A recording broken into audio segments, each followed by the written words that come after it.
Hello, everybody, and welcome to the Spiritual Journey podcast. My name is Nimesh Radia, and I'm your host. I always love starting every episode by saying thank you. I feel so very blessed with the podcast.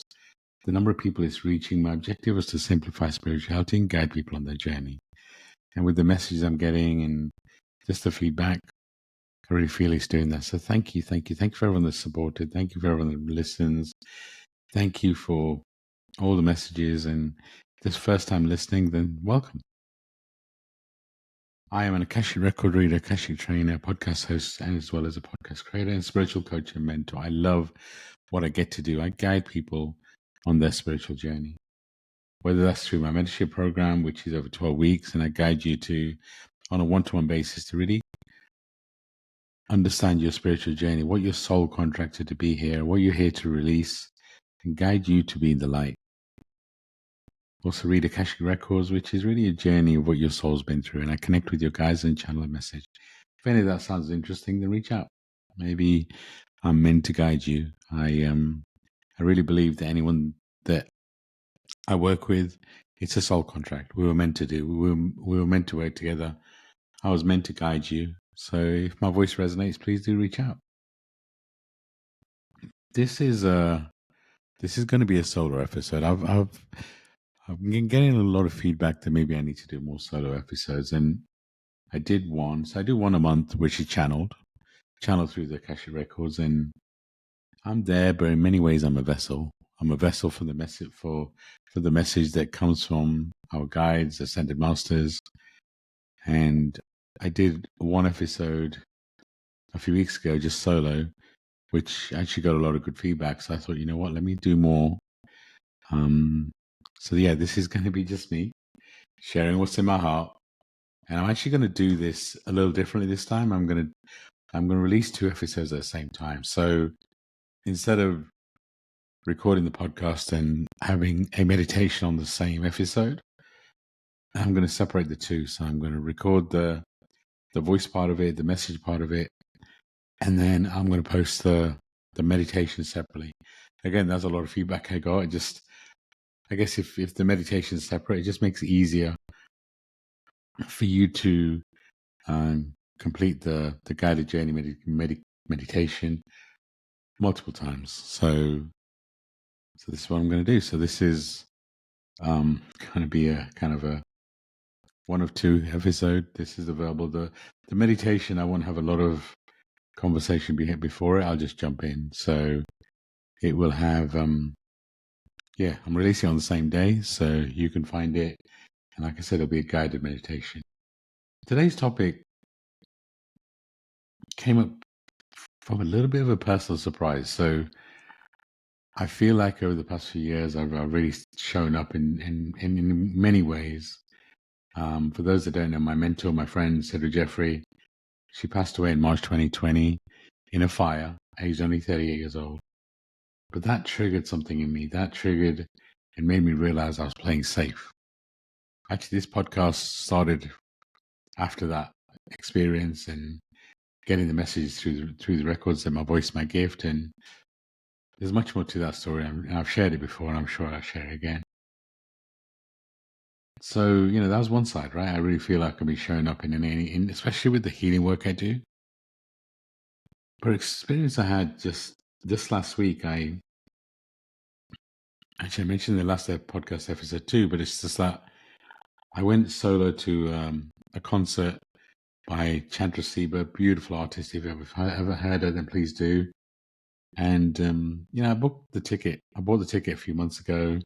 I planned to ask friends to see if they're available and see if they wanted to come, but I kind of got busy. I forgot about it, but I had blocked the time in my calendar, so it was free.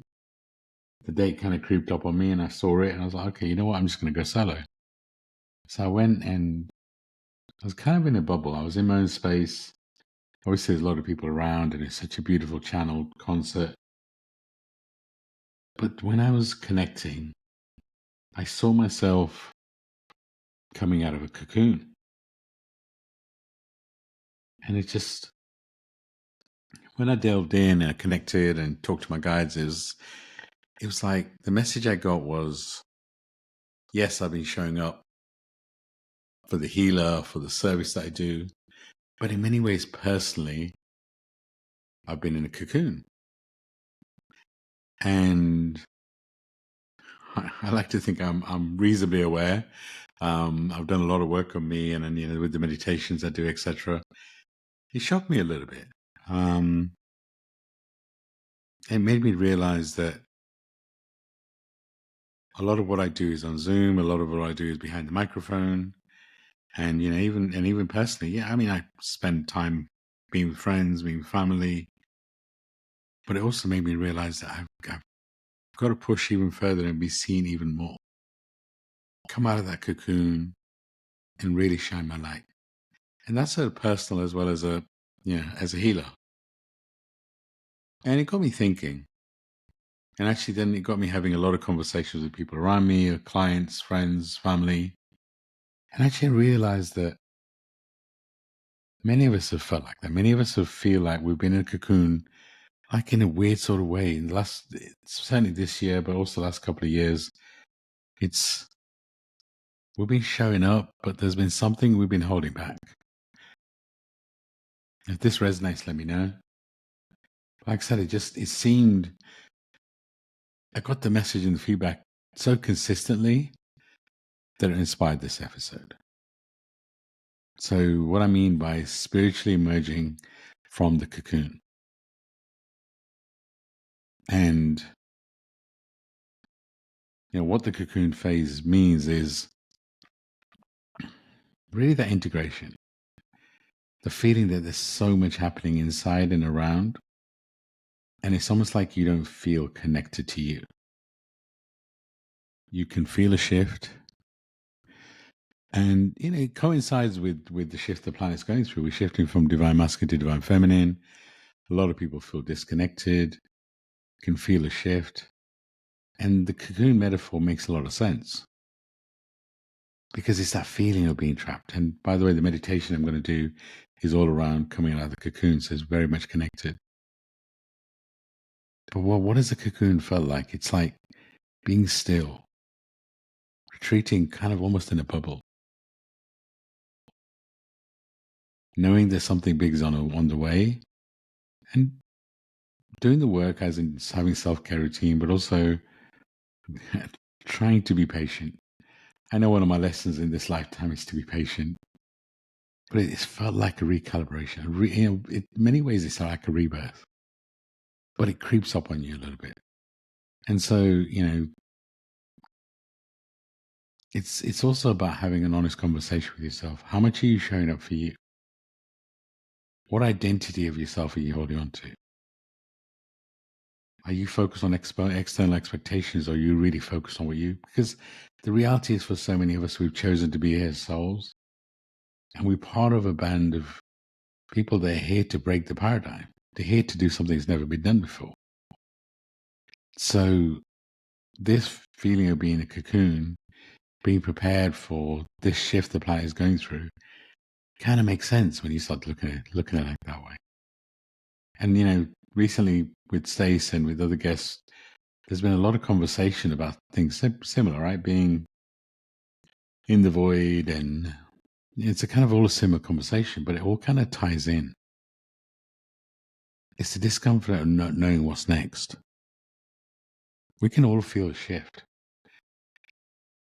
And many of us are getting glimpses from our guides, but not getting the full picture. And the message that I get from my guides is, we can only give you a glimpse. The shift is so big for the planet that actually we need you to do the work. We need you to keep going. And it does feel like being in between. That phase of being in a cocoon, being in a void. And this phase has really felt isolated. It's kind of like so many conversations I've had in the past few weeks is about how the spiritual journey can be so lonely. And it can. Nobody really understands you because you're a soul having a unique human experience. But I also do feel like we're moving into the age of the community, where the communities are really important. And we're all going through a deep inner transformation that our soul has worked lifetimes for. You were picked to be here. So you're part of this transformation the planet's going through. And you have to play your part in the transformation. And so many of us have chosen to heal not just their own karma, but so much ancestral karma. It really is deep healing of those past wounds in this lifetime, previous lifetimes. It's a shedding of so much. And the other message I've been getting, and maybe you resonate, is a deeper connection to my ancestors. Been feeling ancestors that go back almost to the beginning of time. So there's definitely something intense happening. But again, I want you to realize that you are ready for it. You worked for it. And the best thing you can do is embrace it. The human and the spirit is disconnected. The human wants to control, wants to really be in charge of what's coming next, can feel a shift, but is uncomfortable not knowing what it is. Whereas the spirit, the soul, is ready for it. Knows that whatever's coming next is for your highest good. So this really is a time to trust your soul, your spirit, your higher self, whatever you want to call it, and talk to your human and let your human know that you've got this. The human, the ego, just wants to protect you. I mean, the other thing I'd always recommend is talk to your soul. It's like we picked human journeys this time that are so intense. And sometimes, of course, you wonder, why did your soul pick this? And I talk about this quite often. It's really three things. One is to release karma. And like I said, for so many of us, we've got personal karma to release, ending cycles, but also ancestral. We've chosen to pretty much take one for the team, which is why we've been feeling things at such an intense level. Why this last few years has been so much karmic release. It's almost like we're experiencing more in the space of a few years than would have taken us a lifetime previously, which is why it's felt so intense. But now as we come out of this cocoon, as we come out of this period, it really is time to reconnect with your soul's truth, your gifts, your inner wisdom. And I've talked a lot about strengthening your intuitive connection, your connection to your guides, your connection to the divine. And a lot of people may say, well, I don't really receive messages, or I'm not sure I actually got spiritual guides. What you've got to do is start trusting your intuition. And your messages from your guides, your intuition, are normally the first thing that comes through when you ask a question. But it's normally light. It's not normally loud. It's normally quite quiet or just medium voice. And it comes through gently. And then what happens is your ego comes over the top. And your ego is loud. It's all emotional. It's, kind of, again, trying to keep you safe. But if you start trusting your intuitive messages, the messages that come in first, that feel light, that's what helps you to build your connection to your guides, your intuition. And you also have to trust they're there. I always love asking my guides to show up and show off. And if you ask them a specific question, if you trust that it's going to happen, then I really believe it will happen. But be open to it coming up in different ways.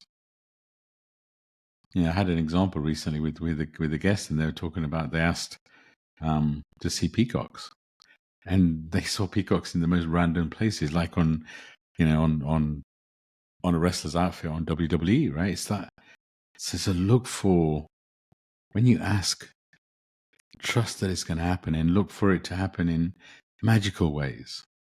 But if you ask and you expect for it not to happen, then the universe, your guides, are going to be like, oh, okay, that's what you want. You don't actually truly believe it, so okay, we'll confirm it for you.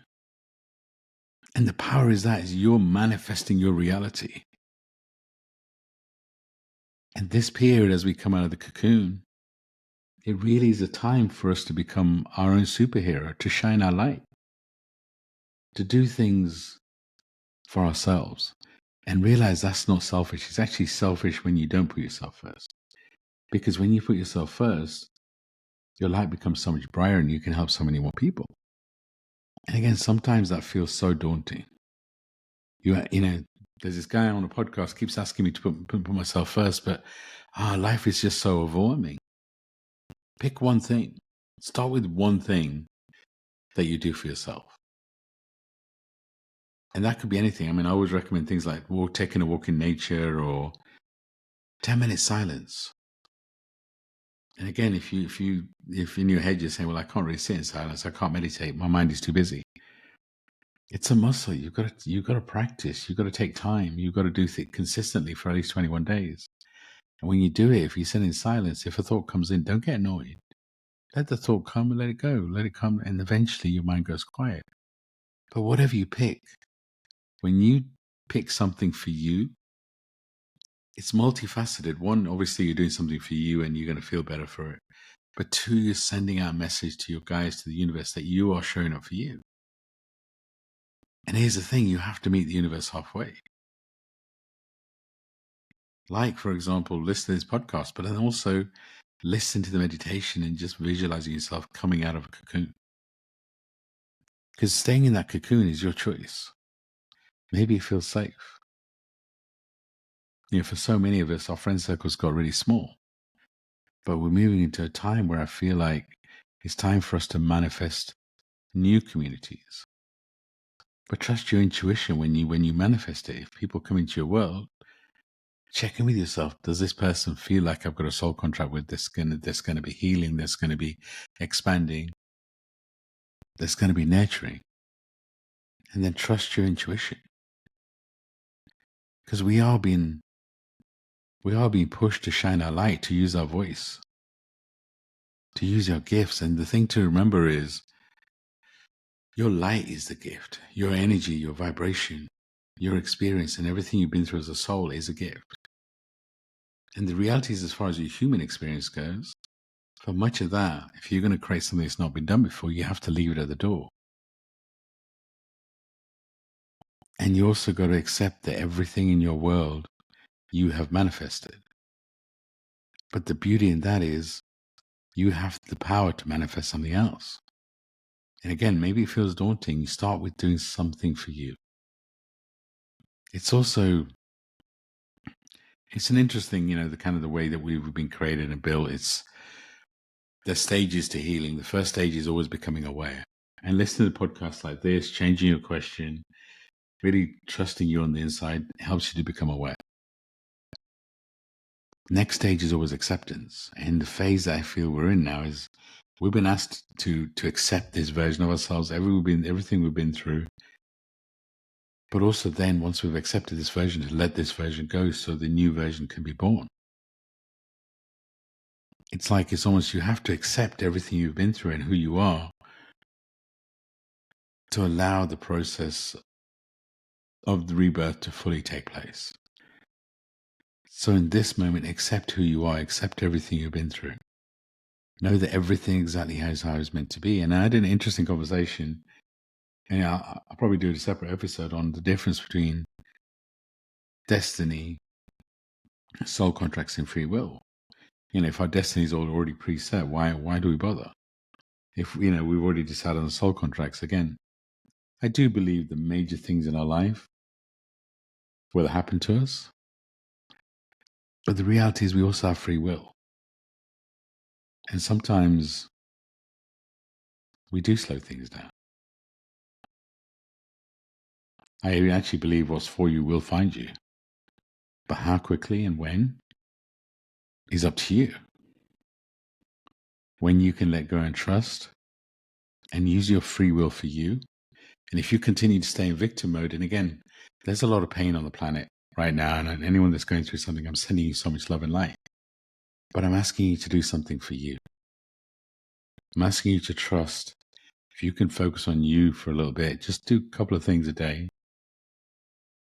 Then allow the universe to show off for you and meet you halfway. And the thing is, when you start doing this, it has a ripple effect. You're setting an amazing example for those, the people around you. But also you'll start to feel more energized. You start to feel more aligned to who you are. Everything in your external world is a result of something in your internal world. So if you start changing something internal, the result will be your external world changing. And you have to realize that everything that's happening to you is part of your soul's journey. It is serving you in some kind of way. And again, it's that awareness and it's that acceptance that your soul picked this path is also a big part of it.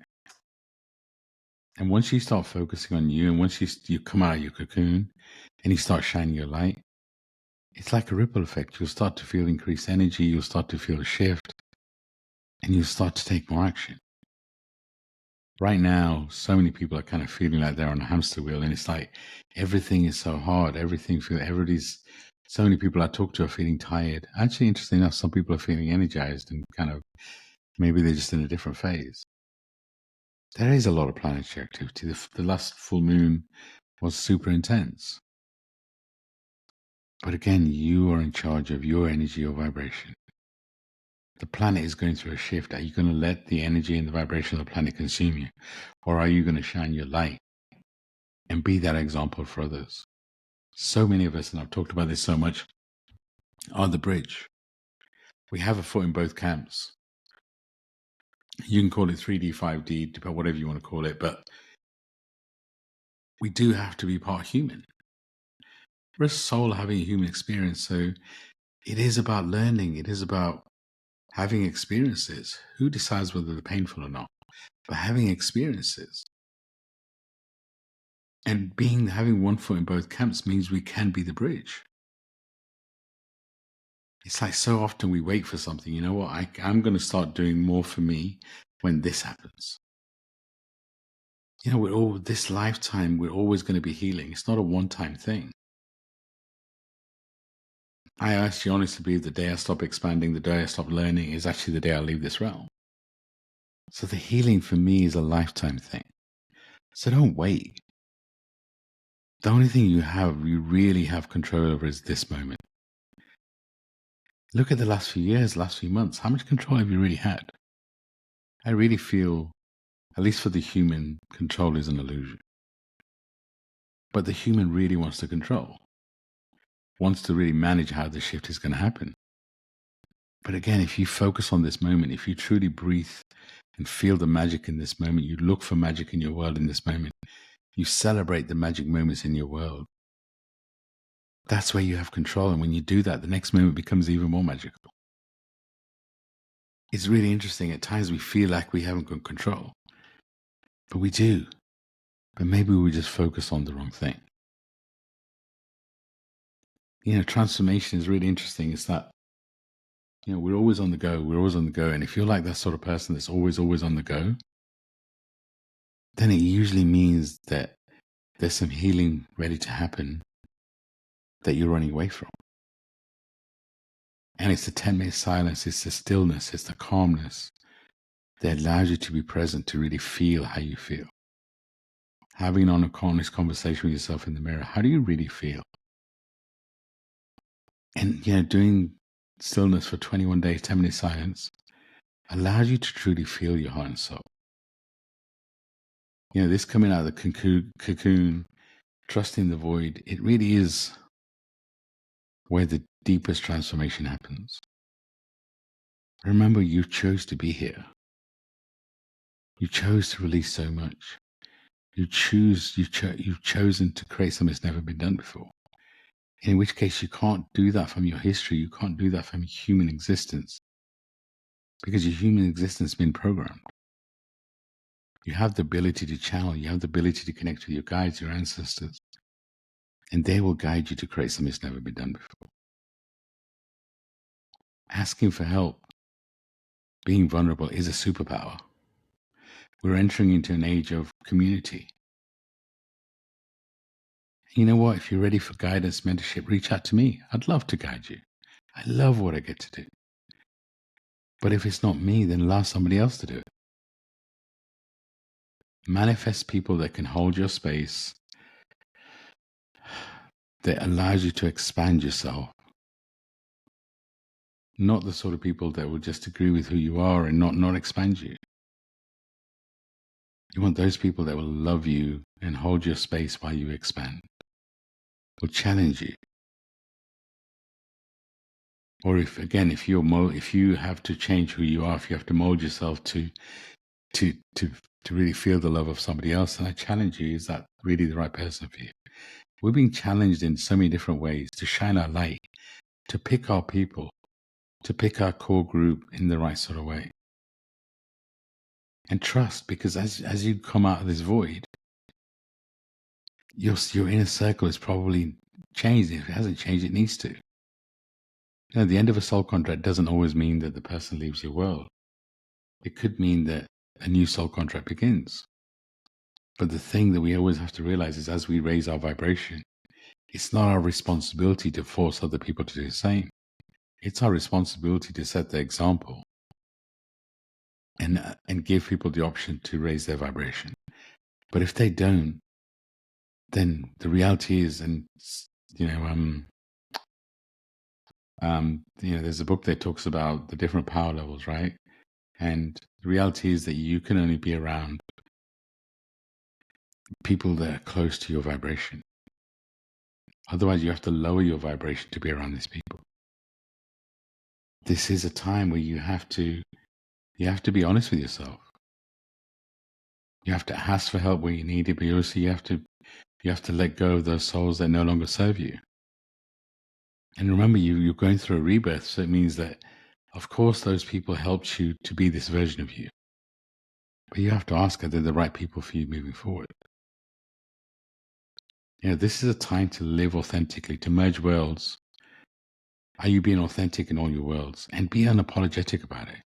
Speak your truth, but speak your truth with love. Speaking your truth is not about speaking with anger. It's about speaking your truth, but doing it with love. And be mindful that everybody's going through something. I really feel majority of us, maybe even all of us, are going through this cocoon phase. Either you've come out, you're in the cocoon, who knows? But holding space for others isn't fixing others. Because this is the mistake we have. We have a hero complex. We feel like we need to fix people. Nobody needs fixing. Holding space for somebody is allowing them to speak their truth, allowing them to go through whatever they go through, kind of being gentle. With the people I mentor, I never like to tell somebody what to do. And I consciously don't tell people what to do. Who am I to tell you what to do? But I can use my intuitive abilities to guide you, to give you options, to help you become aware of who you are. Nobody needs fixing. And allowing yourself to lead, but being gentle with yourself, knowing that the physical body is important. It's a vessel for your soul. I mean, depends how you look at it. I actually feel that our soul is so much bigger than the human. But the soul needs the human to complete what you're here to do. So look after your human. Really consider what's your self-care routine. And it really is a time to embrace community. Masculine was all about ego, individual egos, politics, wars. This phase, as we shift to divine feminine, is all about embracing the community. And if you're looking for a healing space, then join us on June the 1st. Only for $25. You get 5 hours of me and Stacey in. We have so much planned. So much planned to guide you to be deeper on who you are. So do join us. It's going to be beautiful. I'm so excited. But look for the communities that fit you. Everything's a co-creation. And for example, I realize the people I mentor, in many ways, they heal me. It's a co-creation. As I guide them, I'm learning. So when you're in a community, know that the community needs you and you need the community. It is about giving back, but it's also about receiving. Are you willing to ask for help? It's just an interesting time. And as we close out this episode, be honest with yourself. Are you in a cocoon season? Where are you? Are you in the cocoon? Are you emerging? Are you resisting coming out of the cocoon? I would say we're all ready to come out of the cocoon. What versions of you are you ready to shed? Are you trusting your spirit, your guide? Are you accepting this version of you and everything you've been through, or are you in denial? Are you willing to go through a rebirth and truly embrace this new version? Are you willing to shine your light and speak your truth? What would it feel like to show up as your expanded self today? What are you going to do for you today? In this episode, I've said a few times, do something for you. Shine your light. And always remember, you're not behind. Nothing is missing. You're exactly where you're meant to be. And you're blooming in the most perfect time. This is your time. Shine your light. I encourage you to listen to the second episode I'm going to post today. And just so you know, I'm actually recording this the same night that I'm going to post. So, if you listen to this on Thursday morning, I'm recording this at 2 a.m. on Wednesday night, Thursday morning, because I wanted it to be fresh. I wanted it to feel current. So you're feeling my energy today. I had a beautiful day at Avebury. Avebury is a stone circle in the UK, not far from Stonehenge. The difference being Stonehenge, if you haven't been there, you can't actually get too close to the stones. They have kind of in a protected area, whereas Avebury, you can touch the stones. And I took some clients there. It was such a beautiful, so I feel in such a high vibration. Going into that high vibration energy and space always lifts my energy. I feel like it's a co-creation. I feel like the land heals me as I heal the land. Such a beautiful day. And I came back and had some beautiful times with clients. So hopefully you can feel my vibration today. And just my wish for you is to feel the love that's emanating from me, but also that's emanating from the universe, from your guides, to just realize how held you are. You may be in a cocoon, you may be coming out of the cocoon, but you are very much loved. And like I said, if I can help, if I can support, if this episode resonates, like I said, it's a little bit out of my comfort zone it may sound a bit weird because I've done so many episodes, but I'm used to having either Stacey as co-host or as a guest. And like I said, the monthly Akashic Record posts are just, I shouldn't say just, they're channeled. So this is me coming out of my comfort zone. It is me shining my light. It is me showing up for you, setting the example that I'm hoping inspires you. And if it does, reach out and let me know. Thank you for being here. Thank you for listening. I am sending you so much love and light. And my wish for you is to truly feel the love around you. Listen to your guys, listen to your messages, and do something for you today. You're special. You're gifted. Your soul chose to be here. You're very, very, very much loved. And if you can't feel it from anywhere else, please do feel it for me. Sending love and light out to you, and bye for now.